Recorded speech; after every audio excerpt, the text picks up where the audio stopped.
नमस्कार दोस्तों, एक बार फिर से आप सभी का टू द पॉइंट चैनल में स्वागत है। दोस्तों, आज के इस क्लास में केवीएस पीआरटी एग्जाम के लिए 2015 से लेकर 2018 तक हिंदी विषय से संबंधित जितने भी प्रश्न पूछे गए हैं उन सभी प्रश्नों को आज की इस क्लास में देखेंगे। आप सभी लोग इस क्लास को पूरा ध्यान से देखिए, क्योंकि ऐसे ही प्रश्न केवीएस पीआरटी एग्जाम में जरूर देखने को मिलेगा। तो चलिए शुरू करते हैं। पहला प्रश्न है, विप्र का समानार्थी शब्द है। ऑप्शन है निर्धन, धनी, ब्राह्मण, सैनिक। देखिए दोस्तों, विप्र का समानार्थी शब्द ब्राह्मण होता है, इसलिए सी ऑप्शन आपका राइट है। याद रखिएगा, विप्र के अन्य समानार्थी शब्द पुरोहित होता है, धार्मिक होता है और विद्वान होता है।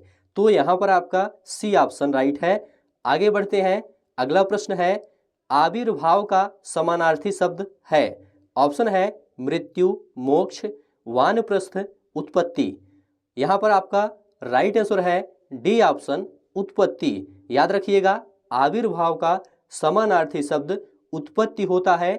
और दोस्तों, आविर्भाव के अन्य समानार्थी शब्द की बात करें तो प्रादुर्भाव होता है और उद्भव भी होता है। तो यहाँ पर डी ऑप्शन राइट है। अगला प्रश्न है, रंगमंच पर पर्दे के पीछे का स्थान के लिए एक शब्द है। ऑप्शन है पृष्ठमंच, दर्शक दीर्घा, नाट्य स्थल, नेपथ्य। देखिए दोस्तों, रंगमंच पर पर्दे के पीछे का स्थान के लिए एक शब्द नेपथ्य होता है, इसलिए डी ऑप्शन आपका राइट है। सभी प्रश्न ध्यान से देखते हुए चलिए, क्योंकि ये सभी प्रश्न प्रीवियस ईयर एग्जाम में पूछे गए हैं। जिसके सिर पर चंद्रमा हो के लिए एक शब्द है। ऑप्शन है चंद्रवदन, चंद्रहास, चंद्रशेखर, सिरमौर। यहाँ पर आपका राइट आंसर है सी ऑप्शन, चंद्रशेखर।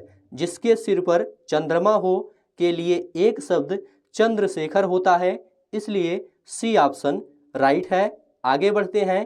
फेंक कर चलाया जाने वाला हथियार के लिए एक शब्द है।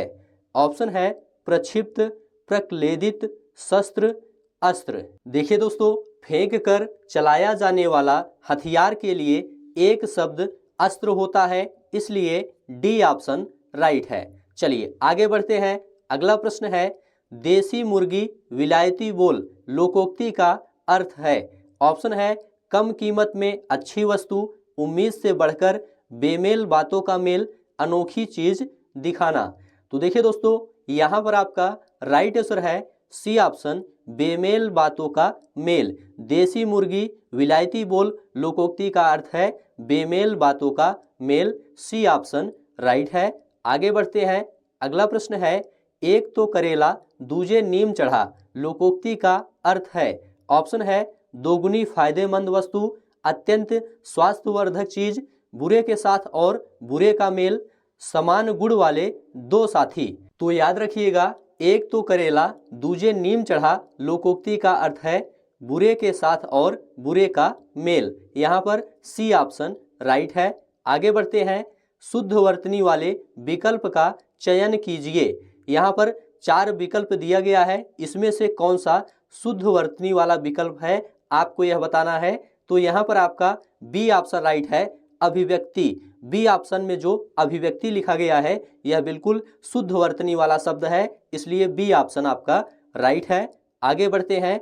अगला प्रश्न है, शुद्ध वर्तनी का चयन कीजिए। यहाँ पर 4 विकल्प है, चारों में कौन सा शुद्ध है यही आपको बताना है। तो यहाँ पर आपका बी ऑप्शन बिल्कुल राइट है। बी ऑप्शन में जो अवशिष्ट लिखा गया है यह बिल्कुल शुद्ध वर्तनी वाला शब्द है। तो यहाँ पर बी ऑप्शन आपका राइट है। चलिए आगे बढ़ते हैं। अगला प्रश्न है, हाथ कंगन को आरसी क्या लोकोक्ति का अर्थ है।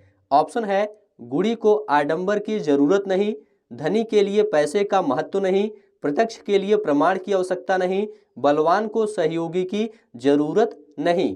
तो यहाँ पर आपका राइट आंसर है सी ऑप्शन, प्रत्यक्ष के लिए प्रमाण की आवश्यकता नहीं। हाथ कंगन को आरसी क्या लोकोक्ति का अर्थ है प्रत्यक्ष के लिए प्रमाण की आवश्यकता नहीं। सी ऑप्शन राइट है। आगे बढ़ते हैं। सभी प्रश्न ध्यान से देखते हुए चलिए, ये सभी प्रश्न काफी ज्यादा इंपॉर्टेंट हैं। ऐसे ही प्रश्न आपको एग्जाम में जरूर देखने को मिलेगा। तलवा सहलाना मुहावरे का अर्थ है? ऑप्शन है दवा लगाना, उपचार करना, खुशामद करना, सुलाने की कोशिश करना। तो यहाँ पर आपका राइट आंसर है सी ऑप्शन, खुशामद करना। तलवा सहलाना मुहावरे का अर्थ है खुशामद करना। चलिए आगे बढ़ते हैं। अगला प्रश्न है आंखें बिछाना मुहावरे का सही अर्थ है? ऑप्शन है बाट जोहना, जागते रहना, चिंता में पड़ना, अपमान करना। तो यहाँ पर राइट आंसर है ए ऑप्शन, बाट जोहना। आंखें बिछाना मुहावरे का सही अर्थ है बाट जोहना। ए ऑप्शन आपका राइट है। अगला प्रश्न है छाती पीटना मुहावरे का अर्थ है? ऑप्शन है ललकारना, हार न मानना, चुनौती देना, विलाप करना। तो यहाँ पर आपका राइट आंसर है डी ऑप्शन, विलाप करना। छाती पीटना मुहावरे का सही अर्थ है विलाप करना। चलिए आगे बढ़ते हैं। अगला प्रश्न है स्वप्न का विलोम शब्द है? ऑप्शन है निद्रा, जागरण, ध्यान, मनन। याद रखिएगा स्वप्न का विलोम शब्द जागरण होता है, इसलिए बी ऑप्शन राइट है। आगे बढ़ते हैं। अगला प्रश्न है अनुरक्ति का विलोम शब्द है? ऑप्शन है आसक्ति, विरक्ति, उक्ति, विज्ञप्ति।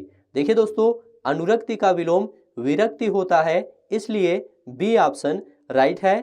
आगे बढ़ते हैं। अगला प्रश्न देखेंगे। सभी प्रश्न ध्यान से देखते हुए चलिए। शुद्ध वर्तनी का चयन कीजिए। 4 ऑप्शन है, चारों में कौन सा शुद्ध वर्तनी वाला शब्द है यही आपको बताना है। तो यहाँ पर आपका बी ऑप्शन राइट है, प्रचार। बी ऑप्शन में प्रचार जो लिखा है यह बिल्कुल शुद्ध वर्तनी वाला शब्द है, इसलिए बी ऑप्शन राइट है। आगे बढ़ते हैं।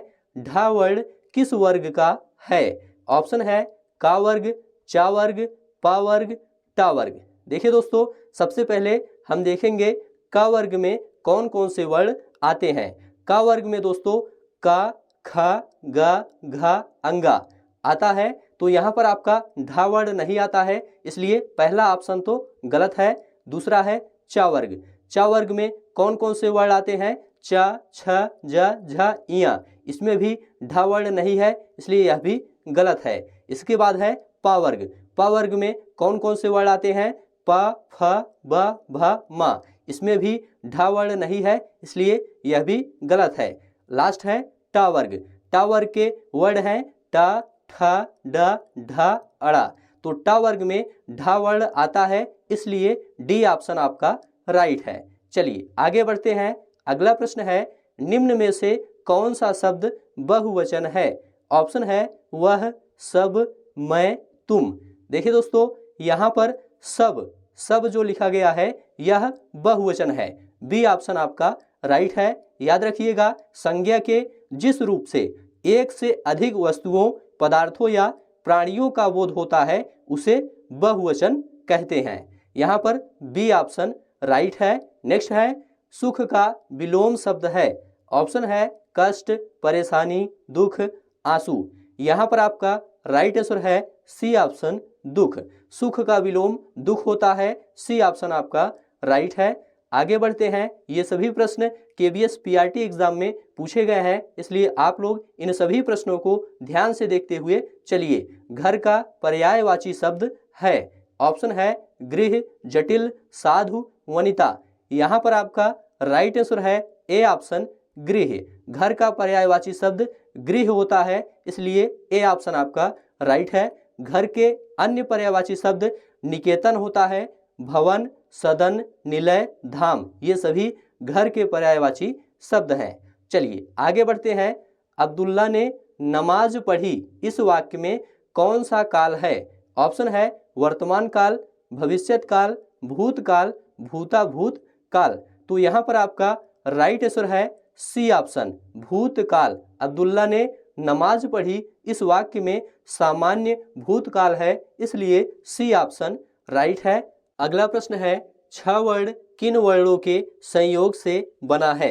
देखिए दोस्तों 6 वर्ण क और स के संयोग से बना है, इसलिए ए ऑप्शन आपका राइट है। क में जो हलंत लगा हुआ है और श इसके योग से बना हुआ है 6 वर्ण। यहाँ पर ए ऑप्शन आपका राइट है। आगे बढ़ते हैं। आकाश और जमीन के मिलने का जहां आभास हो इसके लिए एक शब्द है। ऑप्शन है गोधुली, धुंधलका, क्षीरसागर, क्षितिज।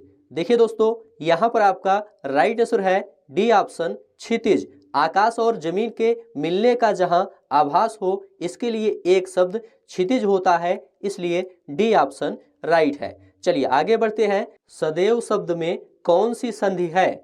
ऑप्शन है अयादि, गुण, वृद्धि, यण। देखिए दोस्तों, सदैव शब्द में वृद्ध संधि है, इसलिए सी ऑप्शन राइट है। याद रखिएगा, सदैव का संधि विच्छेद सदा धन एव होता है। चलिए आगे बढ़ते हैं। किस शब्द में नीय प्रत्यय नहीं है? ऑप्शन है पूजनीय, पूजनीय में नीय प्रत्यय लगा है। आदरणीय, आदरणीय में भी नीय प्रत्यय लगा है। शोचनीय में भी नीय प्रत्यय लगा है, लेकिन पानीय में नीय प्रत्यय नहीं है, इसलिए बी ऑप्शन राइट है। याद रखिएगा, प्रत्यय वे शब्दांश होते हैं जो मूल शब्द में जुड़कर यौगिक शब्दों का निर्माण करते हैं। चलिए आगे बढ़ते हैं। अगला प्रश्न है, निम्न में से कौन सूर्य का पर्यायवाची नहीं है? ऑप्शन है दिवाकर, रश्मिरथी, निशाकर, कमलाकर। याद रखिएगा, निशाकर जो है ये सूर्य का पर्यायवाची नहीं है, निशाकर चंद्रमा का पर्यायवाची शब्द है। यहाँ पर सी ऑप्शन आपका राइट है। दिवाकर, रश्मिरथी, कमलाकर ये सभी सूर्य के पर्यायवाची शब्द हैं। चलिए आगे बढ़ते हैं। विद्यालय शब्द में कौन सी संधि है? ऑप्शन है गुण संधि, दीर्घ स्वर संधि, विसर्ग संधि, व्यंजन संधि। याद रखिएगा, विद्यालय में दीर्घ स्वर संधि है, इसलिए बी ऑप्शन आपका राइट है। विद्यालय का संधि विच्छेद विद्याधन आलय होता है, इसे भी आप लोग याद रखिएगा। आगे बढ़ते हैं। अगला प्रश्न है, निम्न में से कौन सा शब्द स्त्रीलिंग नहीं है? ऑप्शन है दही, पुस्तक, अंगूठी, अंगीठी। देखिए दोस्तों, यहाँ पर आपका ए ऑप्शन राइट है।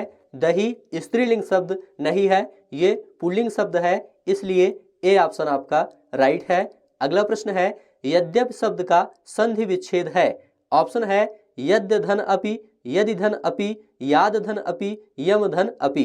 देखिए दोस्तों, यद्यप शब्द का संधि विच्छेद यदि धन अपि होता है, इसलिए बी ऑप्शन राइट है। यद्यपि यण संधि का उदाहरण है, इसे आप लोग याद रखिएगा, बी ऑप्शन राइट है। आगे बढ़ते हैं। बा इज्जत में प्रयुक्त उपसर्ग है। ऑप्शन है बाई, बा, जत, इज।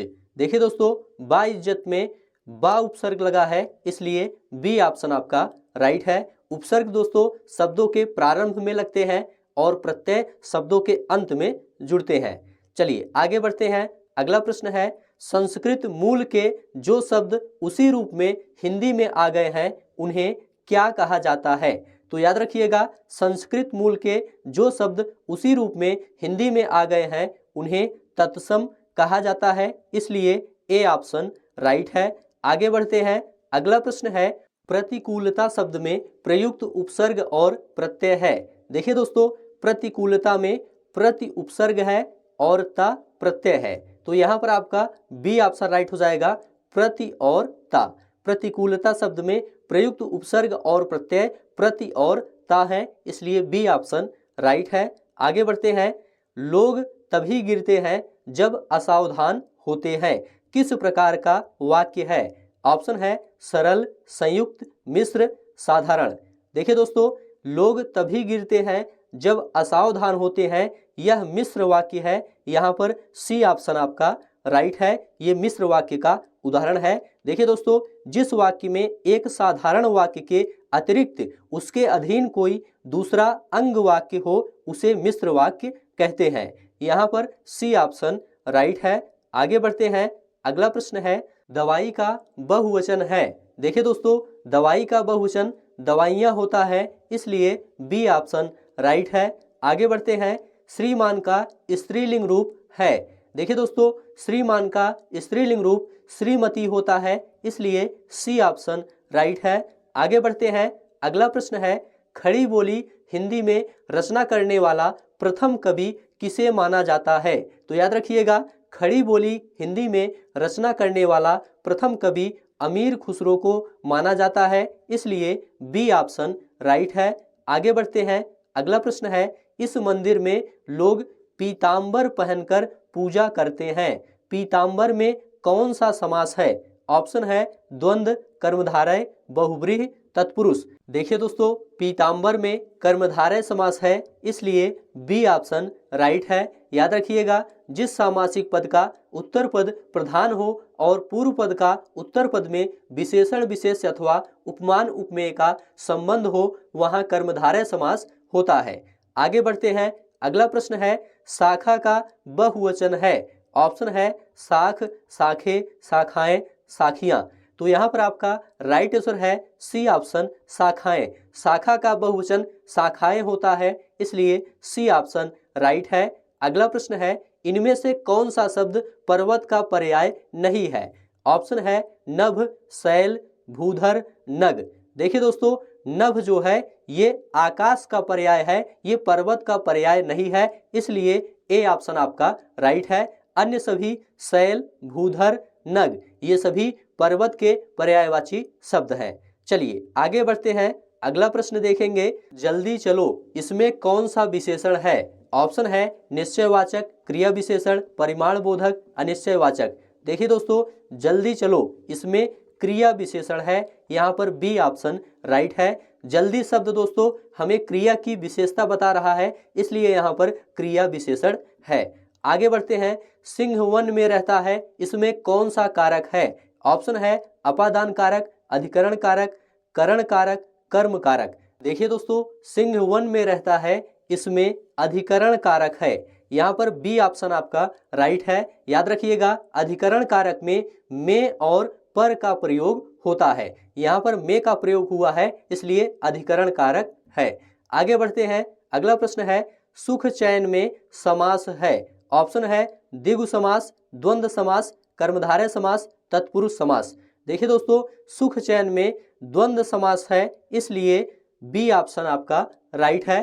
द्वंद्व समास में दोनों पद प्रधान होते हैं और बीच में योजक चिन्ह भी लगा रहता है, तो यहाँ पर बी ऑप्शन आपका राइट है। आगे बढ़ते हैं।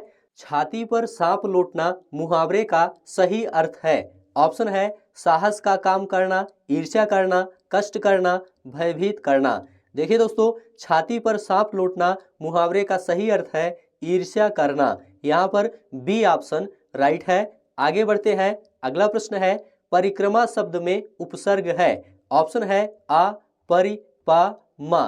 देखिए दोस्तों, परिक्रमा शब्द में परि उपसर्ग लगा हुआ है, इसलिए बी ऑप्शन आपका राइट है। उपसर्ग दोस्तों उस शब्दांश या अव्यय को कहते हैं जो किसी शब्द के पहले आकर उसका विशेष अर्थ प्रकट करता है, तो यहाँ पर परि उपसर्ग लगा हुआ है, इसलिए बी ऑप्शन आपका राइट है। आगे बढ़ते हैं। सही वर्तनी वाले शब्द का चुनाव कीजिए। ऑप्शन यहाँ पर है, चार ऑप्शन है, चारों में सही वर्तनी वाले शब्द का चुनाव करना है, तो यहाँ पर सी ऑप्शन आपका राइट है। सी ऑप्शन में जो उज्जवल लिखा गया है यह बिल्कुल सही वर्तनी वाला शब्द है। आगे बढ़ते हैं। अगला प्रश्न है, विद्वान का स्त्रीलिंग है। ऑप्शन आपके सामने है। देखिए दोस्तों, विद्वान का स्त्रीलिंग विदुषी होता है, इसलिए डी ऑप्शन आपका राइट है। सभी प्रश्न ध्यान से देखिए। निम्न में से अशुद्ध वाक्य कौन सा है? ऑप्शन है जब वर्षा होगी तब देखा जाएगा, यह दोस्तों शुद्ध वाक्य है। दूसरा है हम सब जा रहे हैं आप भी चलोगे, यहाँ पर दोस्तों वचन संबंधी त्रुटि है, इसलिए बी ऑप्शन आपका राइट हो जाएगा। बी ऑप्शन जो है ये अशुद्ध वाक्य है, इसका शुद्ध वाक्य होगा हम सब जा रहे हैं आप भी चलेंगे, यहाँ पर बी ऑप्शन आपका राइट है। तो इस प्रकार से आज की यह क्लास यहीं पर समाप्त होती है। ये सभी प्रश्न प्रीवियस ईयर एग्जाम में पूछे गए थे। ऐसे ही प्रश्न केवीएस पीआरटी एग्जाम में हिंदी विषय से संबंधित पूछे जाते हैं। आशा है यह क्लास आपको अच्छा लगा है तो चैनल को सब्सक्राइब करिए, दोस्तों शेयर करिए और कमेंट में लिखकर जरूर बताइए।